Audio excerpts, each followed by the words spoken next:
Hey, welcome to Naked Agility.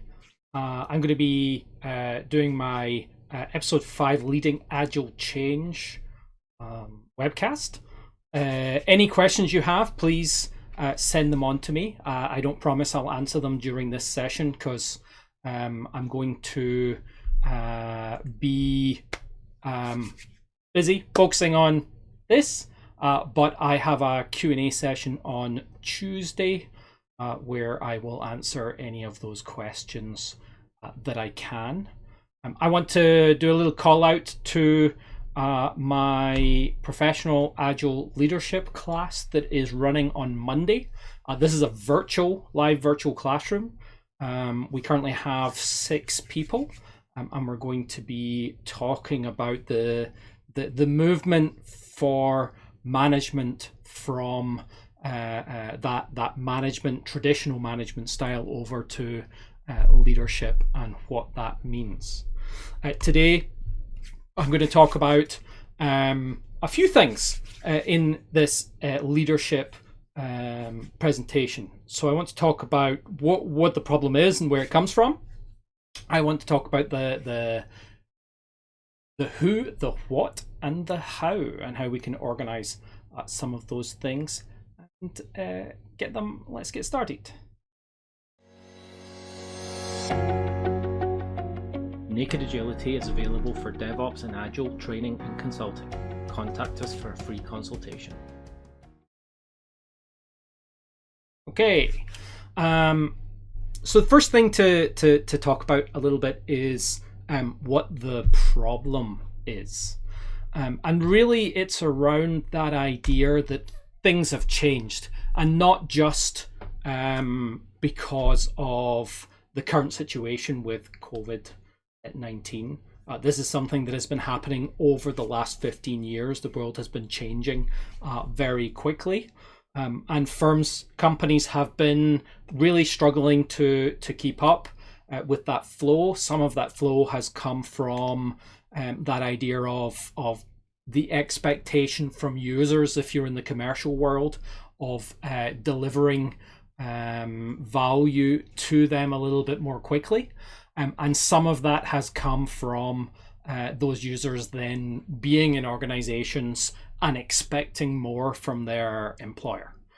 Whether that be they want to bring their own device rather than use the corporate device, or they want more freedom on the network, more freedom to do things inside of the organization, to have ideas and move forward.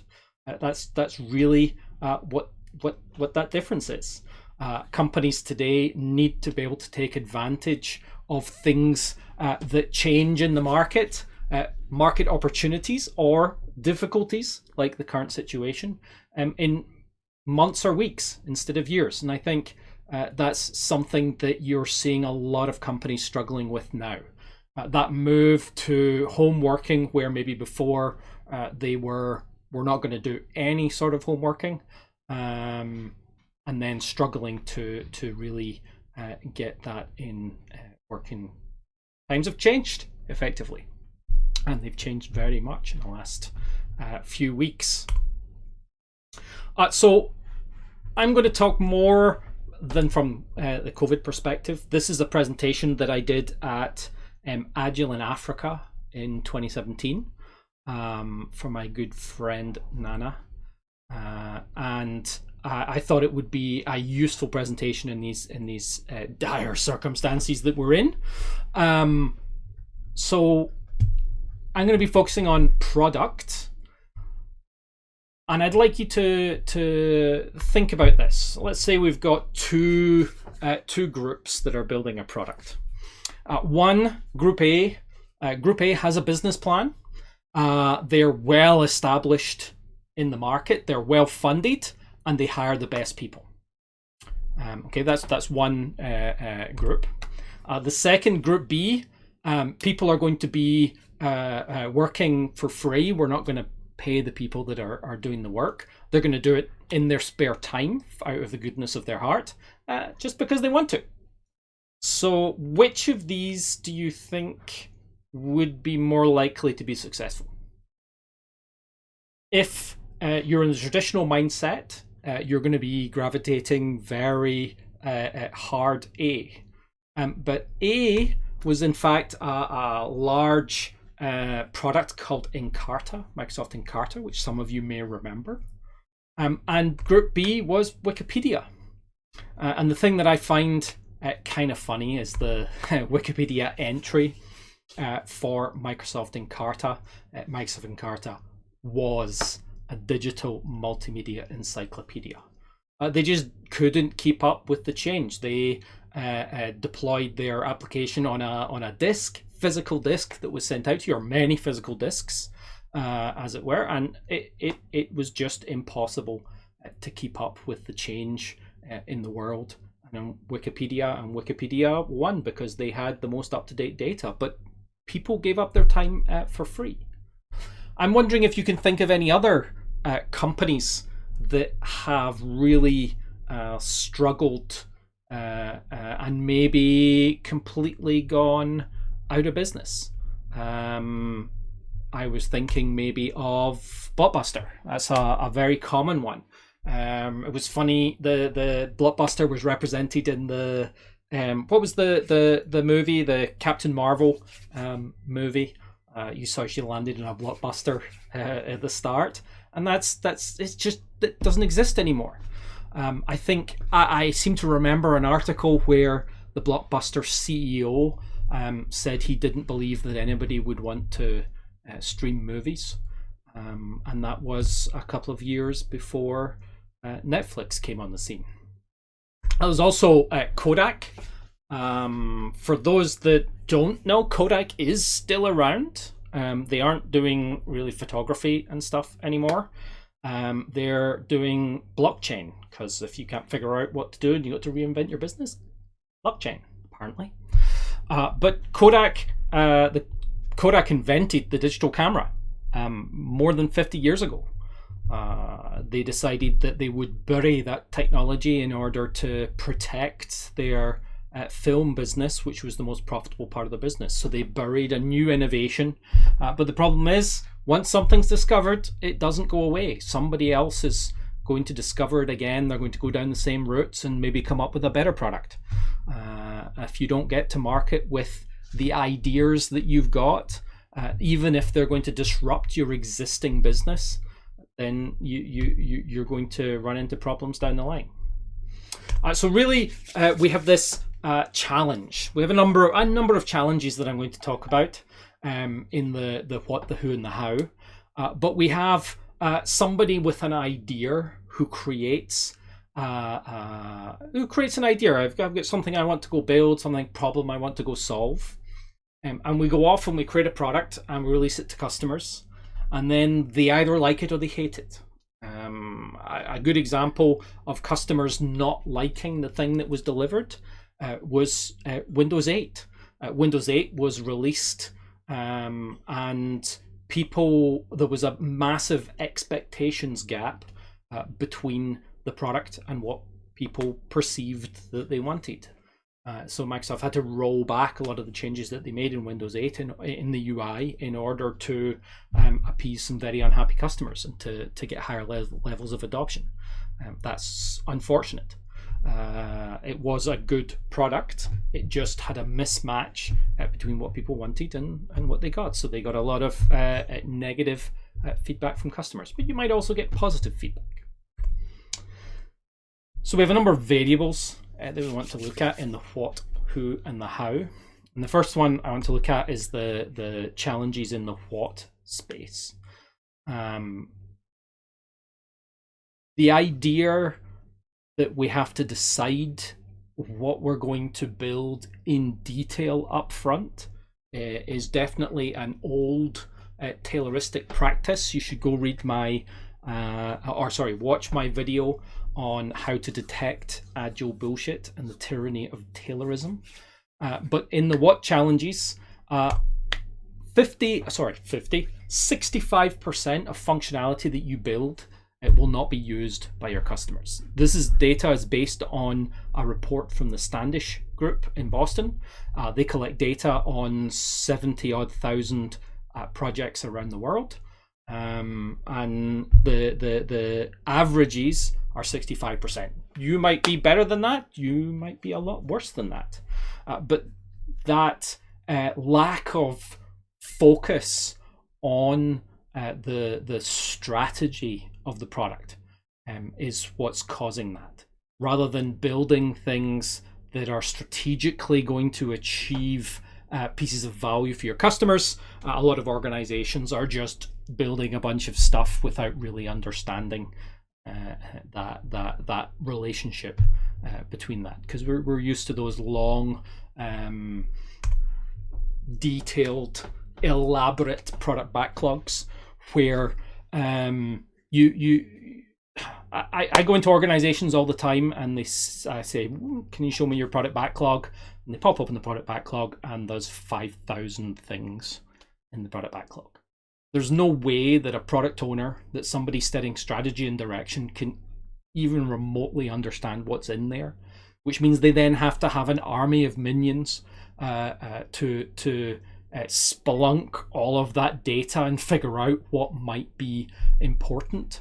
But those people looking at the minions are going to be surfacing only the things they think is important, which they might not have as much information as the product owner or as the person who is setting that strategic goal. So ultimately, because we have these big backlogs, or a lot of organizations have these big backlogs, 35% of your requirements are going to change over the life of your project. That's just reality. 35% is going to change. So if 65% is not used, 35% is going to change. That's not a really good picture. And some of that comes from not really having a good description or definition around the responsibilities of product management. What are they actually supposed to do? And also whether you have somebody who is has the role of product owner, or you have that term in your organization or not. You have people in your organization who are fully fiscally accountable for delivering value based on the money spent. Those folks I would call product owners, but often that accountability is delegated to people who are weak or not authorized to be able to make the decisions that they need to make in order for your organization to get a significant amount of value from that.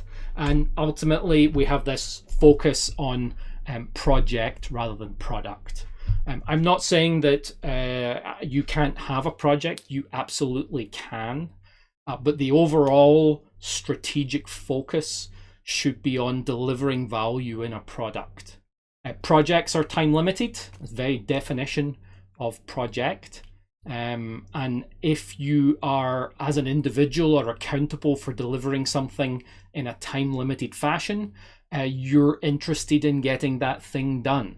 But there might be choices that are made during the life of that project that are detrimental to the overall product. And it's very common for large projects that are going to result in an ongoing product or be added to an existing product to result in significant additional levels of technical debt, additional levels of complexity, and really things that don't need to be there. Part of that, 65% of the functionality not used. We delivered that functionality, 65% of it wasn't used, so did we look back round, figure out which 65% is not used and take those things out? Leaving stuff in your product means you've got to support it, maintain it, needs care and feeding. You want to get them out if you can. And that idea of those long cycles. Many organizations still deliver less than once a year. Organizations can be 2 or 3 years between releases still for some large organizations with large products. But many organizations are moving to quicker delivery. Quicker delivery does not necessarily mean once a quarter. Quicker delivery in the Agile space is 30 days or less. You should be delivering your product into production at least every 30 days in order to solve some of those problems. But that's not common in the industry yet. We're going to talk about that. So then we have some problems around who is doing the work, or there are people problems. Who is going to be doing the work? So having ineffective change, transition management, i.e. we've got a bunch of things we're doing, things change, things are different than we expect. How is that communicated across the organization? How do you make sure that when the engineers are actually doing the work and they find out things are a little bit different than they expected it to be, that's filtered back to through the layers that you've got in your organization to your customer, and then also that resultant information is then transitioned back the other way. Organizations on average lose 50% of their time for ineffective collaboration, and basically the handoffs being very inefficient. Ineffective, this idea of servant leadership, I think servant leadership is often misunderstood. It's not about just getting the coffee or doing things for your team. It's about creating an environment within which your team can be as effective and efficient as possible. And that is often very lacking in organizations. That's why ineffective servant leadership. There might be servant leadership, but is it actually effective? And then having a misalignment of objectives. Are we all going in the same direction? Are we focused on delivering the value that our customers need in our product in order to increase our market share, in order to deliver that value that will give us the thing we need, and contributing to that 50% of ineffective communication is unempowered Scrum Masters. They maybe know what they should be doing, but they can't do it because of the organizational bureaucracy that is there. Maybe they're ineffective in the first place. A lot of complexity around who makes the decisions, how those decisions are made, how many stakeholders have their finger in the pie, as it were, to get things done. So that's a big who challenge, losing 50% of our time for that kind of collaboration problem. The other big area is how. Really the biggest issue in the how world is this thing that we call technical debt. Technical debt isn't always the best name to use. It depends who you're talking to and their understanding of the world and of finances. I've worked with a number of CFOs who have told me that technical debt's not the best thing you can call it, because ultimately technical debt is not, debt is not all bad. We have mortgages, we have loans for cars. You might take a loan out to get your sofa and then pay it off over a couple of years. Those are not necessarily bad debts. However, all technical debt is bad. You'd be better thinking of it as an unhedged fund for those that are technically minded. You've got an uninsured risk effectively in your product. You have risk and no mitigation. And technical debt can take lots of different forms. I usually sum it up by saying anything that is difficult or anything that is manual, or all of that is technical debt. So if you have any manual processes between your software coder committing code to your repository to getting that item into production, then you have technical debt. That could be manual testing, that could be manual environment provisioning, manual deployments, manual anything manual, anything that's difficult. If you're wondering why it takes so long for your engineers to get things done, when maybe when your product was new and green, it was very easy to get things done, it's because there hasn't been enough care taken about how things are written, how things look, how repeatable things are. Can I go back and edit and understand this part of the system easily? Have I made changes to the system to allow that to be easy to read, easy to understand, easy to change? In the software world, we call that refactoring. Refactoring is something that should be going on all the time. It should not be an optional thing that somebody decides to do or not. It should just be how we work. Just like if you were going to release a press release, you were going to some big announcement for your organization that was maybe a little bit controversial, or could be a little bit controversial.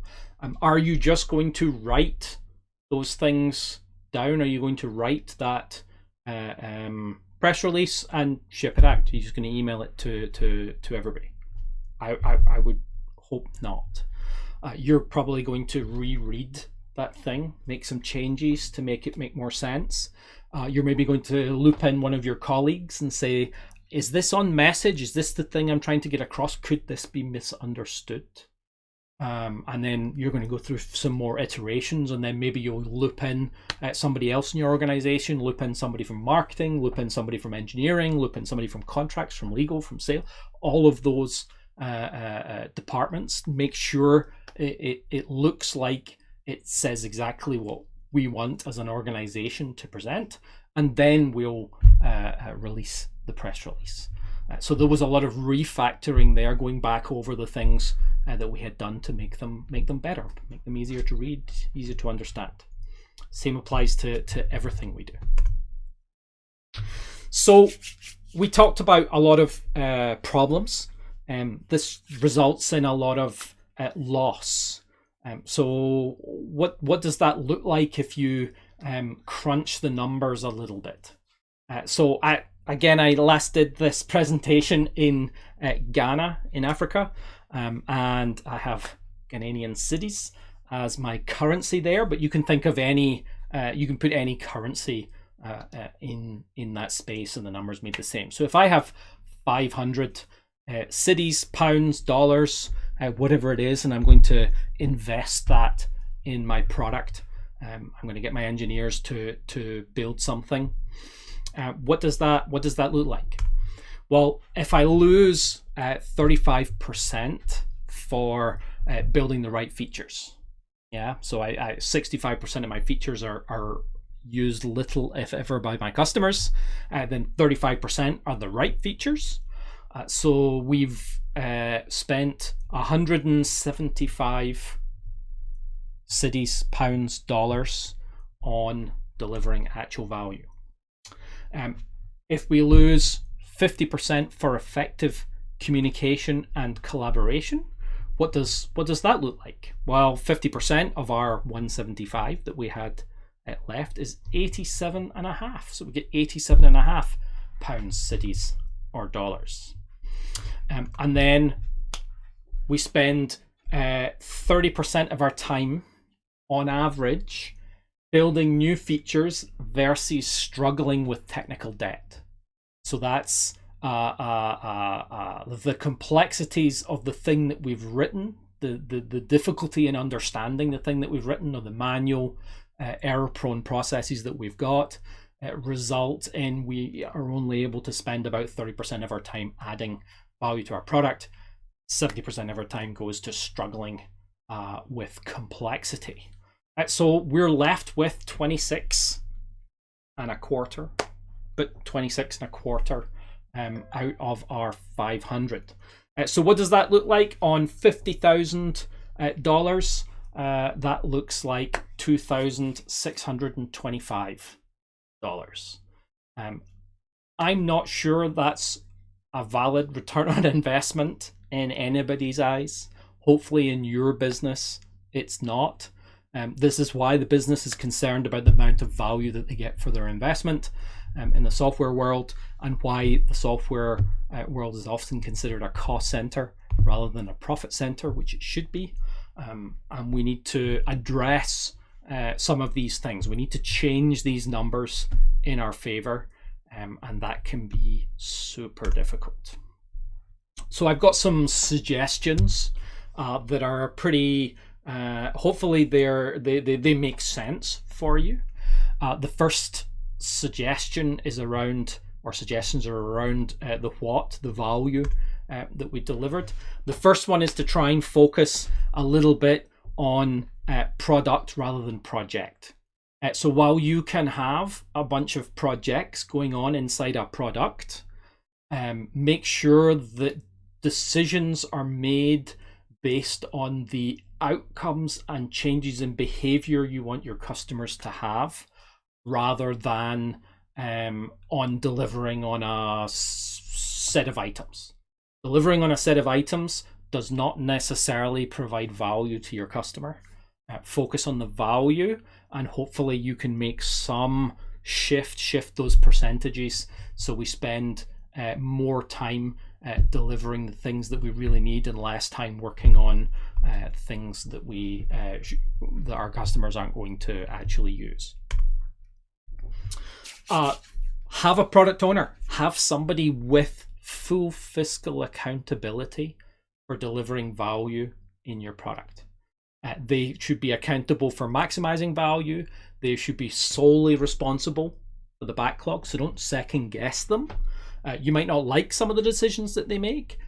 That's sometimes just the way it is. They're thinking about, they're taking a bunch of information in from market, competitors, what the board wants, what stakeholders want. They have a lot of information, and they're making a decision holistically for the best result in the product based on that. So ultimately, you can get an inadequate return on investment. Maybe you want to stop funding that project if you're not getting the return on investment that you're expecting. Maybe the product owner needs more teams to work against the product. Maybe you need a new product owner. But they need to be empowered to make decisions about the product, and nobody else should be able to tell the development team what to do. Effectively, product owner hires the development team. The development team hires the Scrum Master, and that's the chain of hierarchy within the Agile world, and specifically in Scrum. Now, caveat everything I say with it has to work within the context of your organizational constraints. You have a unique organization that you work in. You're going to have to decide how you want this to work depending on that organizational constraint. There might be some things you can't change, but maybe there are things that are inhibiting your team and your organization's ability to adopt some of these practices, and those are maybe things you want to address. Maybe you need to bring HR into a discussion around what do we need to do differently. Maybe you want to bring sales in, maybe you want to bring contracts in. Make sure everybody's involved in looking at the outcomes you're trying to achieve. So don't think of agility as the thing you're trying to achieve. You want to get specific strategic outcomes for your business, and how are you going to work towards those strategic outcomes, and maybe these tools are going to help you with that. Because ultimately we do still have to do planning.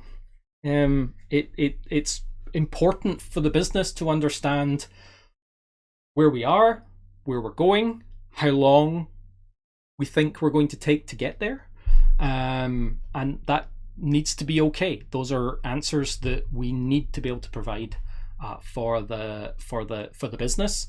It's how business gets done, so we have to be able to provide them. But we want to change the way we look at those things.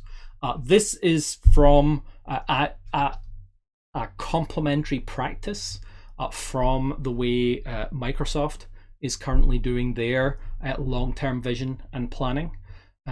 You can use bits of this, you could use all of it, you could use something else. That's okay. This is just an example. So here they've got 3-week sprints. This is for a particular team, the Azure DevOps team at Microsoft. They do 3-week sprints. And then they plan over three sprints. So that's 9 weeks planning. They understand more or less what it is they're going to be doing over those 9 weeks. Beyond that, they're not so sure, but inside of those 9 weeks, they have a reasonable understanding. And then they have this season model. So 6-month season model. You'll hear Microsoft talking about the fall and spring updates for many of their products. That's based on this season model. So they have a 6-month, what are we trying to achieve in those 6 months?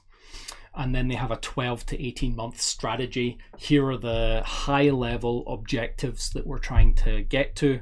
And then they'll reassess those on a 12 to 18 month basis, reassess the features they're going to deliver towards those strategic objectives in a 6-month cycle, and reassess the individual things they're going to add to the product, the implementation plan on that 3 sprints, 3 weeks basis.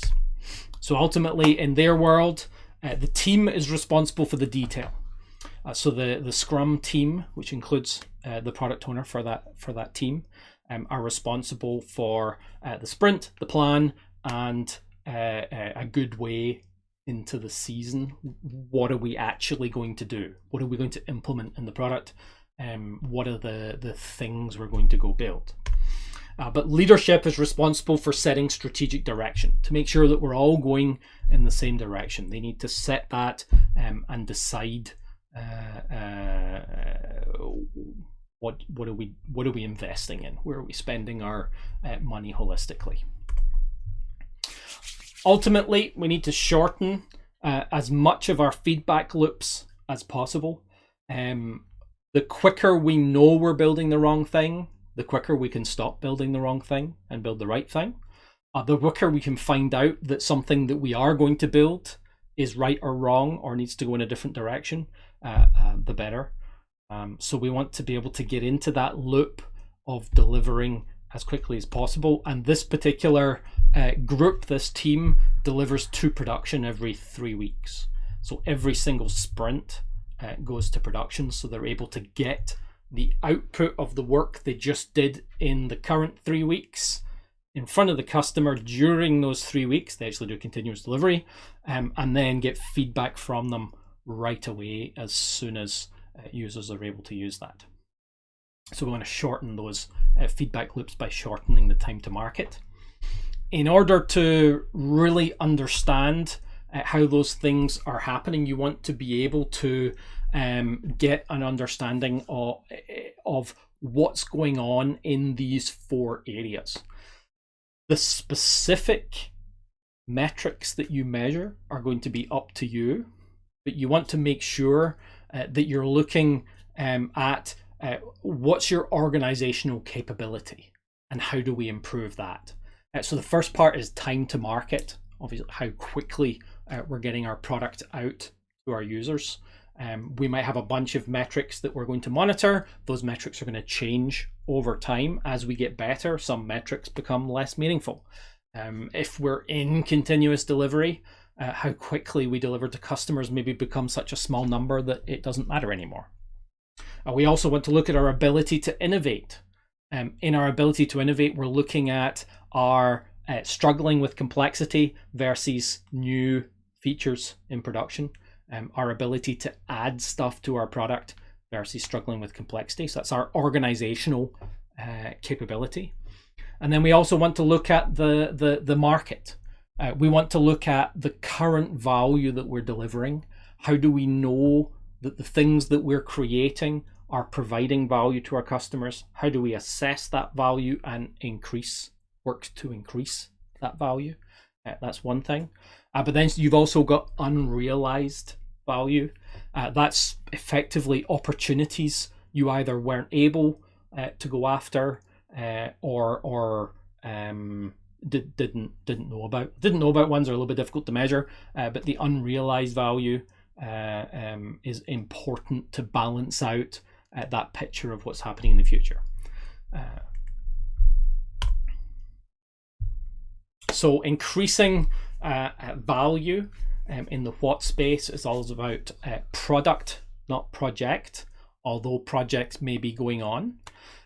One decision maker called the product owner. You can call them whatever you want. The role is the product owner. Regular planning and realignment. So instead of having a long-term plan, have much shorter plans, usually 3 to 9 weeks, and have them cycle through. The most common cadence I've seen for that realignment of planning is 2 weeks. A sprint of 2 weeks is the normal now. It used to be 30 days, a month. That's what the Scrum Guide talks about. Part of that is because technology has changed over the last 20 years that Scrum has been around. 20 years ago, it was really hard to ship your product to production on a continuous basis. Today, it's easy to ship your product to production on a continuous basis. I teach a class called the Professional Scrum Foundations class. In the Professional Scrum Foundations class, the teams, this class is designed for everybody in your organization, but you need at least one software engineer per team of 5. So 1 in 5 people in the class is a software engineer. You can do it. And we build software in the class. And I have had a team do a 30-minute sprint. And at the end of that sprint, they've set up source control. They've set up a continuous delivery automated build. They've got that automated build feed into a deployment pipeline, and they've got the deployment pipeline deploy the application out to a production place where anybody can access it. And they did that in 30 minutes, as well as creating product, and that was a team of 5. Think what that team could do in 2 weeks if they could do that in 30 minutes. So being able to get as early feedback from customers as possible, and measure the value rather than activity. So don't measure how long people spend per day doing a particular tasks. It is completely meaningless. It's about the value that you get for your users. A good example of that is that same team that I've been talking about.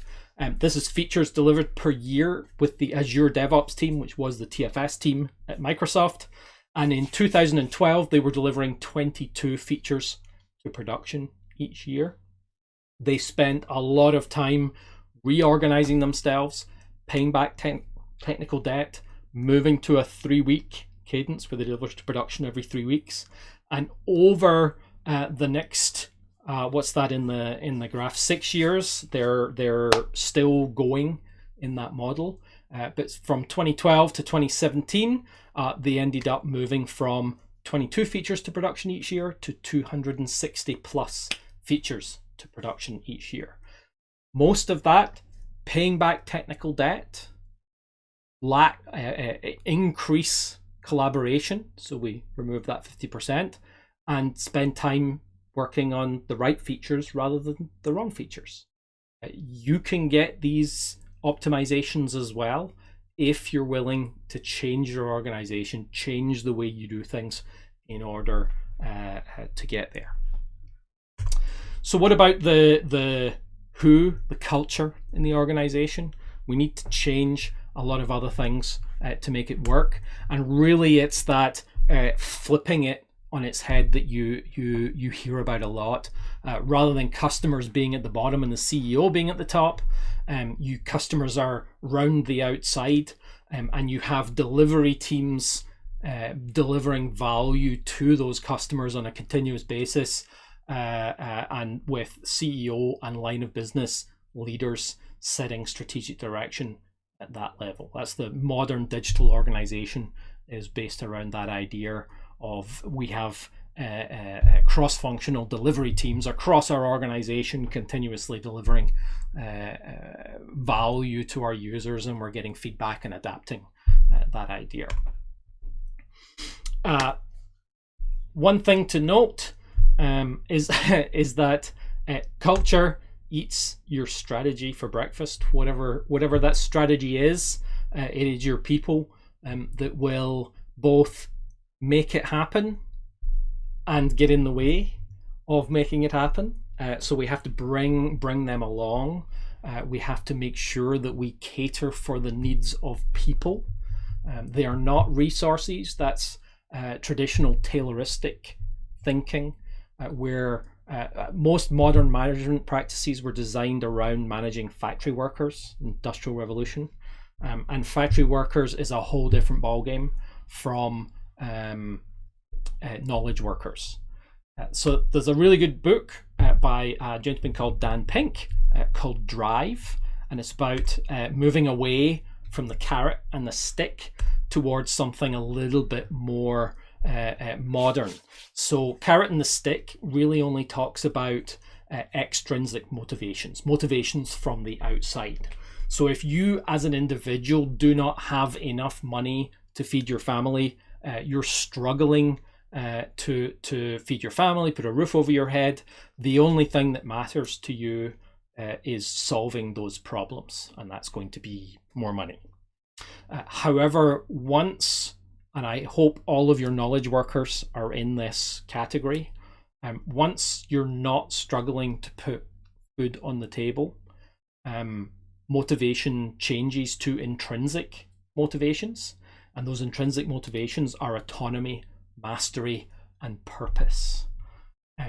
Autonomy is being in charge of your own destiny. You decide what you work on, when, and how. Mastery is about being good at what you do. Most people in knowledge working space want to learn more, do more, be more capable, and get better over time, and have a purpose. So they want to feel like the things that they do actually matter. But we have to have a balance there. You've got to balance autonomy and alignment. If you have too much alignment, you're going to stifle the innovation of these smart people that you've hired to go do the work. If you have too much bureaucracy in your organization, then they can't go solve problems in interesting and innovative ways that will get you to market quicker. But if we have too much autonomy, then you end up with a bunch of people going in different directions. So you need to find that balance inside your organization. You need to figure out maybe where you are right now, where you would like to be. Take one step in the direction you would like to go, see where you get to, and inspect and adapt those changes to your organization as well. Make a change, see if it worked. Getting those changes in front of people, they don't have to be perfect. You just have to try stuff, see if it works. And we need to try and shift the needle from management over to leadership. Rather than talking about deadlines and timelines and project plans, we should be talking about flow of value getting to our customers, because the deadlines don't really matter. You might have deadlines that do matter. You might be in a regulated industry. You might have to meet legal requirements. Those are constraints that are out with the bounds of this conversation. I can't help you fix those. They're just things that happen. You might have FDA regulations. You might have whatever. But within the bounds of your organizational constraints, how far can you go towards focusing on product owners, on flow, and on value? How far can you go? You want to get as close to that as you can. Instead of having providing people with answers, again, a Tayloristic management practice, because people don't need to think if they're doing monotonous factory work.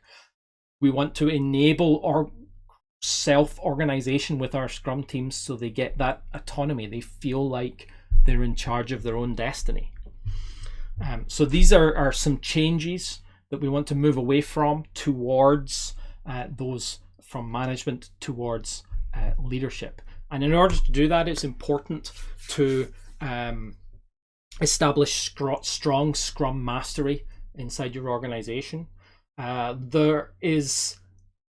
feel that there's a very tight relationship between a Scrum Master and a leader inside your organization. They have some of the same roles and accountabilities. They're just maybe operating at different levels inside the organization. So a Scrum Master can the role of Scrum Master, again, it's not job title. The role of Scrum Master can operate at any level. They can be a change agent for your organization. They can be a coach to individuals. It can be a new management role, but it should never be a servant or moderator for teams. That's not the role of the Scrum Master. You're hiring smart, clever, resourceful people. Take advantage of that. That's really where you want to get to. In order to achieve that, Scrum Masters we talk about in the Agile community. This is from the Agile Coaching Competency Framework at the Agile Coaching Institute, the many stances of a Scrum Master. So if you're a lean Agile practitioner, you understand the foundations of Agile, you understand the foundations of lean, and you figure out how best to use some of those techniques in your organization. You're going to need certain skills, depending on which level you're focusing at, depending on the size of your organization as well, might be constrained. But you need some level of technical mastery so that you can help teams be able to do this thing, this DevOps thing, do continuous delivery, do feature flags. How do those things work, and how do we encourage our teams towards those models? How do we encourage them towards doing TDD and having code reviews and doing all of the things they need to do? We need, Scrum Masters need some level of business mastery. How are they possibly going to be able to help the product owner become a better product owner if they don't have some level of business mastery? So you'll find that many Agile leaders have that business mastery already. What about organizational transformational mastery? If we're going to make changes to our organization, we're going to try and get better at remove bureaucracy in order to actually get things done. How do we do that? How do we make those changes at the organizational level? These are all important questions. There's no right answers. I would recommend looking at the Agile Coaching Institute's classes and courses and seeing what you can do there. You can also take the Professional Scrum Master class, where we talk about and introduce some of these things, or the Advanced Scrum Master class from scrum.org, where we talk about liberating structures, how we can organize people around getting the best, not most is the wrong word, getting the most effective outcomes from groups of people, facilitating that at a much higher level. And it's a very powerful class. So, professionalism, the how. What are we going to talk about here? So, there's an interesting misunderstanding that everybody on a Scrum team has to be cross-functional. That's where this is where I believe this magic unicorn of the full stack developer came from. These people that are cross-functional, but they seem to be a Swiss Army knife. They are actually very rare. Many people will say they're a full stack developer, and they're not. They're actually just a generalist. They might have deep specialism in 1, 2, maybe 3 areas, but they're a generalist. My background and expertise, I was a software developer for 10 years. Then I moved into the DevOps space with TFS and Azure DevOps. I helped customers optimize their processes for many years, and I moved very quickly towards process, Agile, Scrum, Lean, Kanban, all of those things as well. That's my expertise. My expertise is not in testing. However, I have taught test teams. I have a general enough knowledge in testing on what test mastery should look like in order to go help and coach a group of people around getting better at testing. They're going to be the experts. I'm definitely not going to be an expert in that, but I can help them move towards getting the most out of it. So I can be a generalist. I can do testing. I'm not an expert. I can do DevOps. I am an expert. I can do documentation writing. Well, maybe I'm okay at document writing. We all have lots of different skills.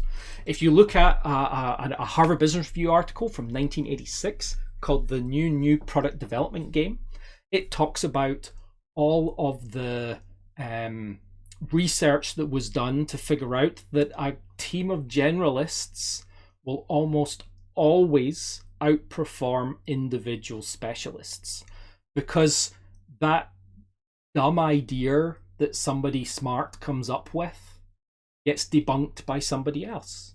You have somebody to bounce your ideas off. You know that thing where you have a problem, you can't figure it out, you go talk to somebody who maybe has no idea what your problem is, but in talking it through, you figure it out. They helped you figure it out.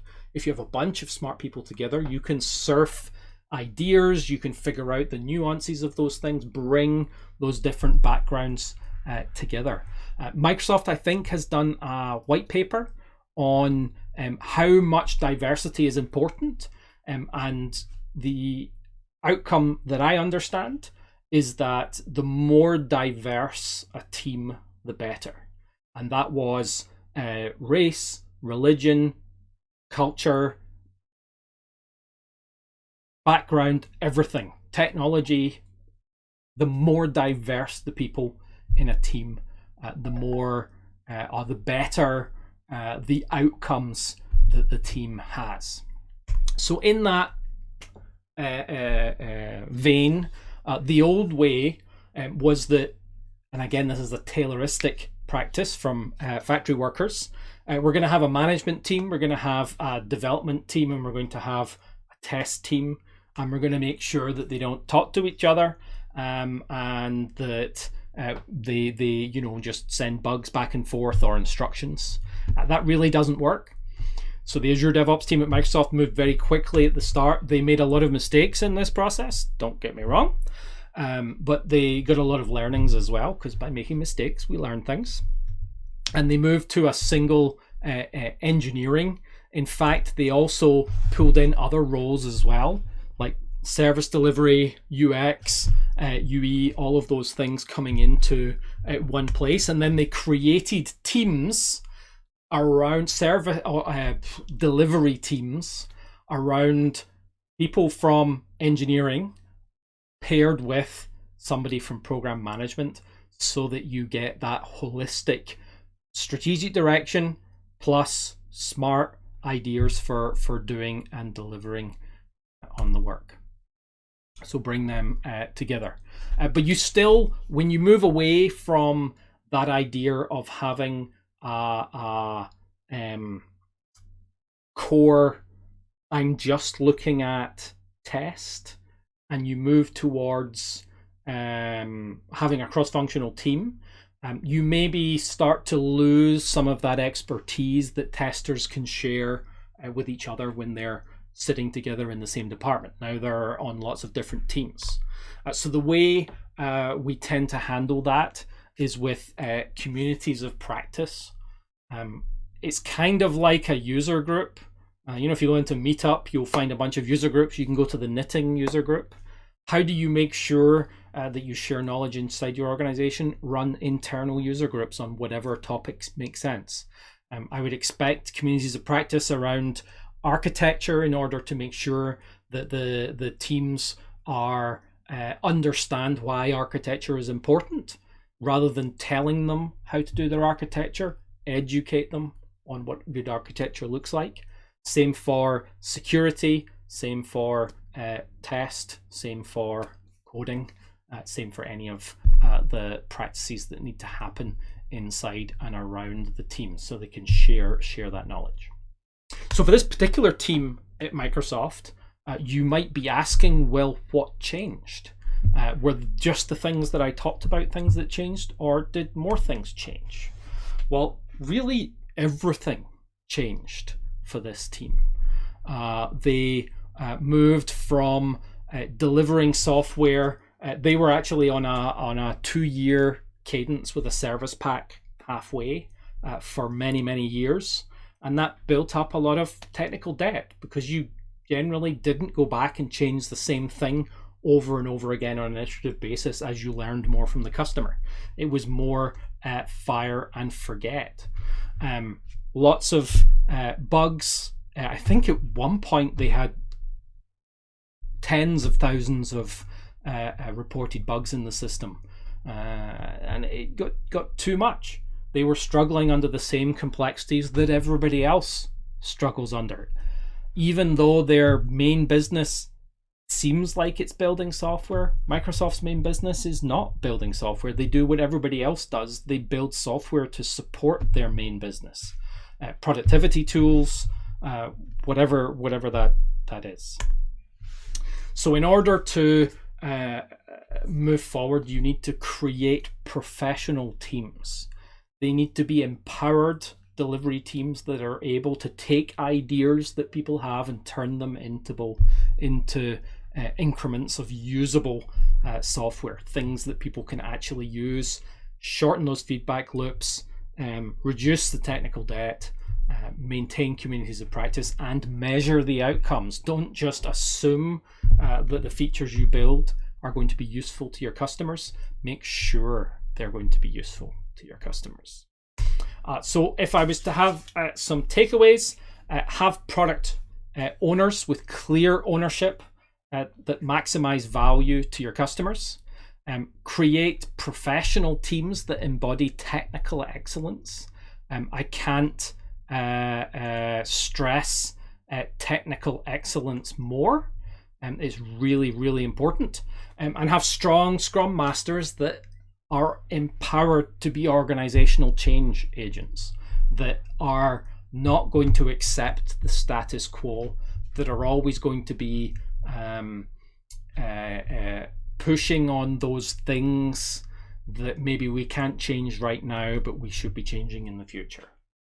How do we bring HR into that story? How do we do that? So I talked about 4